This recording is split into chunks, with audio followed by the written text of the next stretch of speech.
Hello, my amazing children. We are here with Beverly Cleary's Henry and the Clubhouse. We are on chapter 6.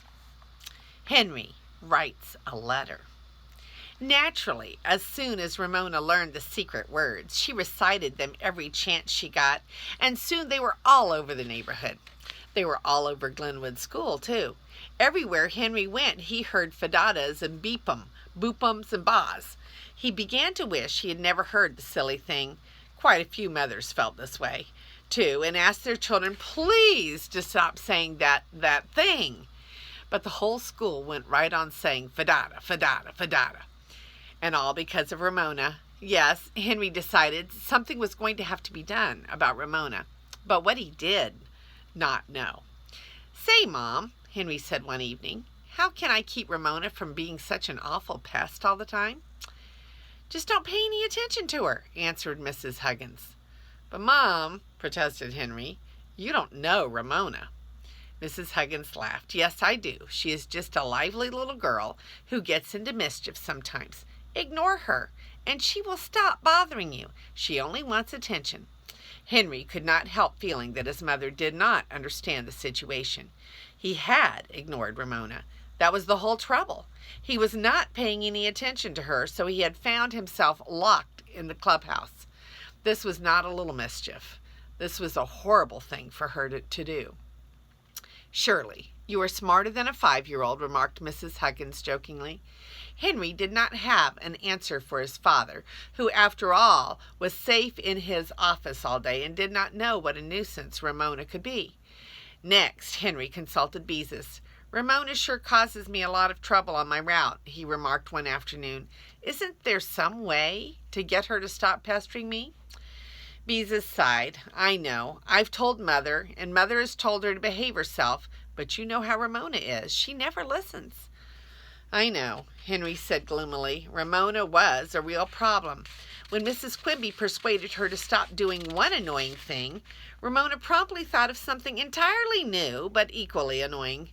If only Henry could find a way to stay ahead of Ramona. One afternoon, Henry arrived at Mr. Caper's garage in plenty of time to fold his papers. He counted his stack of 43 journals, and as long as he was early, he took time to glance through the paper. He looked at the headlines and read the comics section. Then a picture of a smiling lady caught his eye. It was the lady who gave people advice when they wrote to her about their problems. Because he had a problem, Henry paused to read her column.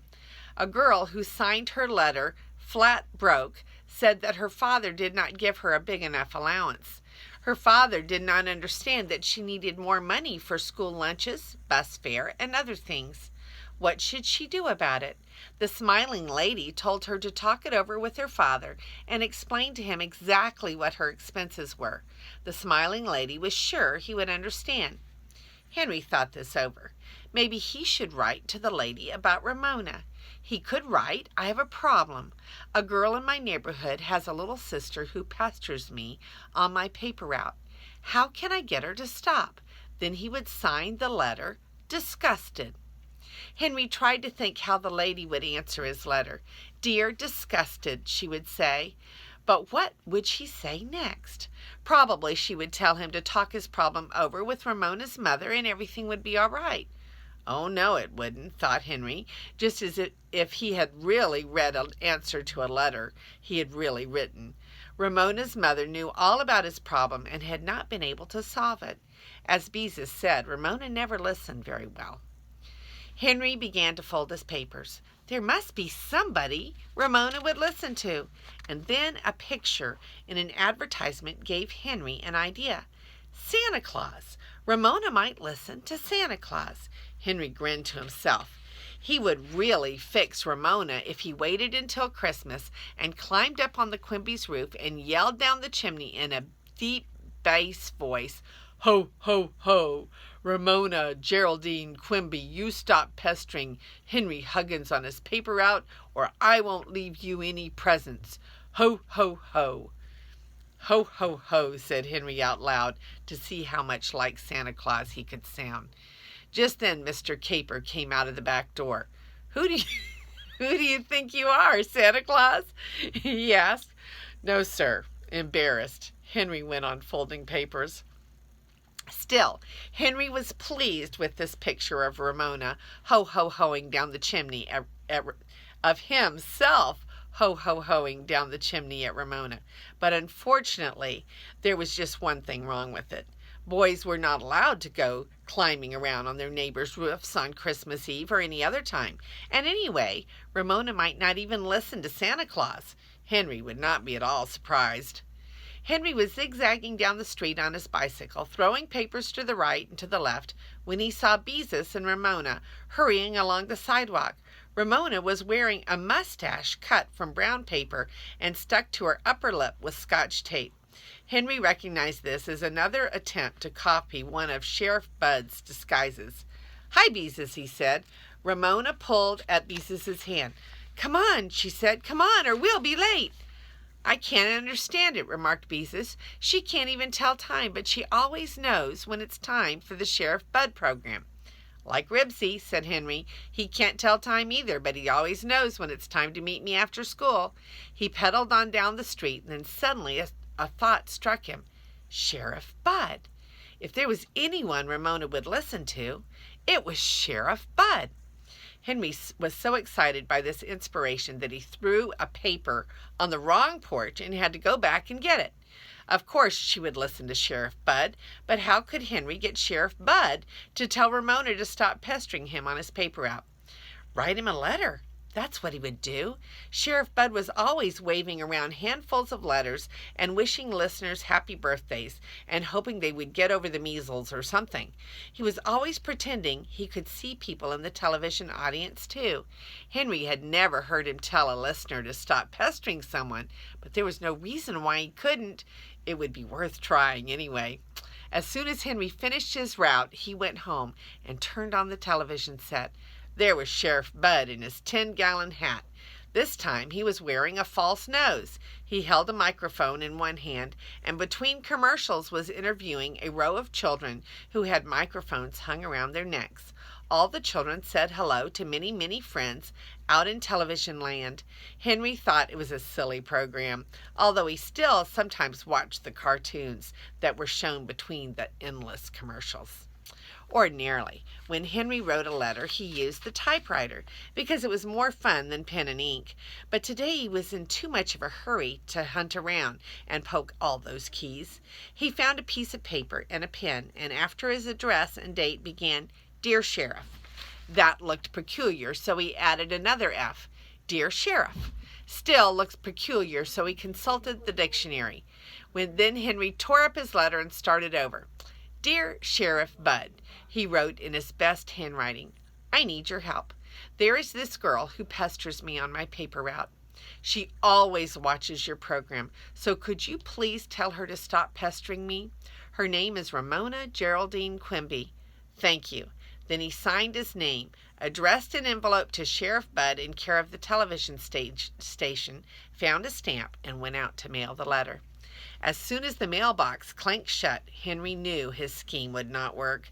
Sheriff Bud received thousands of letters every week.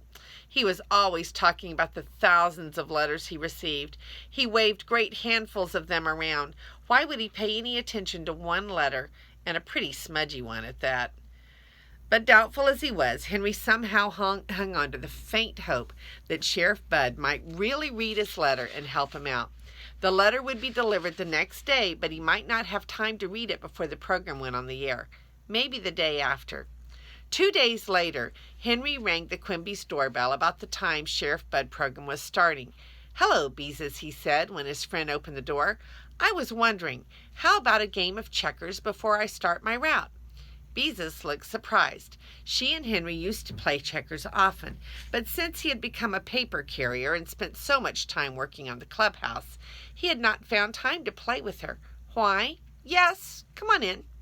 As Henry had expected, Ramona was sitting on a hassock in the living room watching Sheriff Bud, who today was wearing sideburns. While Beezus got out the checker set, Henry watched the program.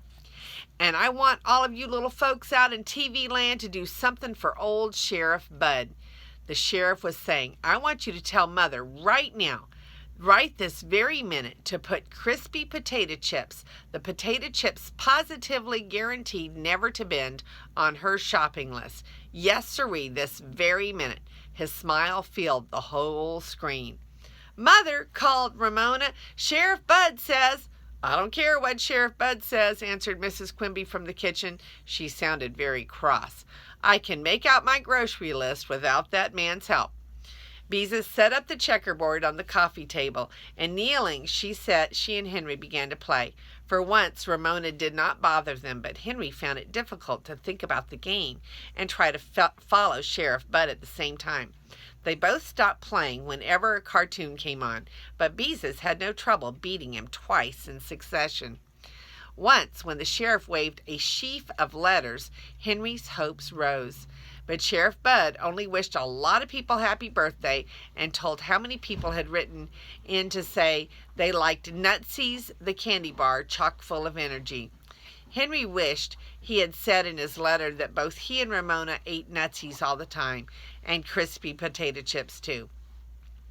By the time the program had ended, Beezus had defeated Henry a third time. Naturally, Henry could not let the record stand. "I bet I can beat you tomorrow," he volunteered. "I bet you can't," said Beezus, "but you can come over and try." Henry left, and by working fast delivered all his papers on time. The next afternoon he once more presented himself at the Quimbys' front door, this time to show Beezus he really could beat her at checkers, and he would forget all about Sheriff Bud. It had been silly of him to think his letter would be read out of all of those thousands of television stations received. Beezus had the checkers waiting on the coffee table, and as usual Ramona was sitting on the hassock watching Sheriff Bud, who was wearing a pair of large false ears. His voice filled the living room. "Ramona, turn down that program now," called Mrs. Quimby from the kitchen. Ramona did not budge. This time Henry was determined to ignore even the cartoons. Beezus made the first move with a red checker, and Henry moved his black checker. Beezus jumped him, he jumped her, and the game was on. "And now, kiddies out there in TV land, if Mother doesn't have a cupboard full of—" Sheriff Bud was saying. Mrs. Quimby appeared in the living room. "Ramona, turn that thing off. I am sick and tired of hearing that man tell me what to buy." "No!" screamed Ramona. "No, I don't want to turn it off." "Then turn it down," said Mrs. Quimby, and went back into the kitchen. This time Ramona lowered the sound of the television slightly. "Your move," Beezus reminded Henry. Henry studied the board. If he moved there, Beezus could jump him. If he moved there, he could jump her if she moved her man in the right direction. "And now for today's mail," announced Sheriff Bud. Henry could not help glancing at the television screen. Sheriff Bud was holding the usual handful of letters, but this time he was pointing straight ahead at someone in the television audience. "Ramona Geraldine Quimby, I see you out there," he said. "I see you out in TV land." Henry and Beezus dropped their checkers. Mrs. Quimby stepped out of the kitchen. Ramona clasped her hands together, and her eyes grew round. "He sees me," she said in awe. "Ramona Geraldine Quimby," said Sheriff Bud, "I want you to do something that will make old Sheriff Bud very, very happy."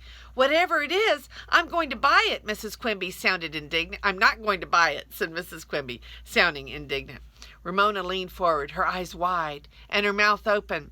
Henry's eyes were just about as wide, and his mouth was open too. Sheriff Bud sounded as if he and Ramona were alone. "Ramona, it will make old Sheriff Bud very, very happy if you stop pestering." And he stopped and squinted at a letter in his hand. "Henry Huggins" on his paper route. "Do you promise?" "Yes," Ramona barely whispered. "Good," said Sheriff Bud. "We've got to get those papers delivered. If you stop pestering Henry on his route, you will make me just about as happy as it would if you told Mother you wanted crispy potato chips for lunch every day. And now—" And no one was listening to the television set. "Henry!" shrieked Beezus. "Did you hear that?" "I sure did." Henry was feeling a little odd himself. It had seemed as if Sheriff Bud really could see Ramona. He could not, of course, but— "Honestly," Mrs. Quimby snapped off the television set, "that man will do anything to squeeze in more commercials. Crispy potato chips, really." Only Ramona was silent. She did not even object to her mother turning off the television set. She turned to Henry with her eyes wide with awe. "Do you really know Sheriff Bud?" she asked. "Well, I guess you might say he is a friend of mine," said Henry, and added to himself, "now." Then Mrs. Quimby spoke to her youngest daughter. "Ramona, have you been pestering Henry on his paper route again?" Ramona looked as if she were about to cry. I won't do it any more," she said. "That's a good girl," said Mrs. Quimby. "Delivering papers is an important job, and you mustn't get in Henry's way." "I bet I know how Sheriff Bud knew about it," said Beezus with a smile. "Your move, Henry." Henry grinned as he advanced his checker. Beezus promptly jumped and captured 2 of his men. Oh well, what did he care? It was only a game. His paper route was real. Henry grimaced at Ramona, who smiled back almost shyly. Henry moved another checker, which Beezus captured. He did not care. His paper route was safe from Ramona. If she pestered him again, all he had to do was say, "Remember Sheriff Bud," and his troubles would be over. It was as easy as that. He had finally hit upon a good idea that had nothing wrong with it. Not one single thing. "I won," Beezus was triumphant. "I'll beat you the next game," said Henry. And this time he was sure he would. Oh, that was good. He figured out a way to get Ramona off of his problem list, didn't he? So here's a picture of Henry writing the letter. And he had to do some thinking. He didn't know how to spell sheriff, and he had to go look it up. And here is a picture of Ramona when she was mimicking Sheriff Bud and his big mustache. And here is a picture of Sheriff Bud pointing straight at Ramona and saying her full name and telling her to stop pestering. And that's the look that Ramona had on her face when he addressed her on the television and told her to stop pestering Henry. That is the end of that chapter. This is Grandma Carla, and I love you.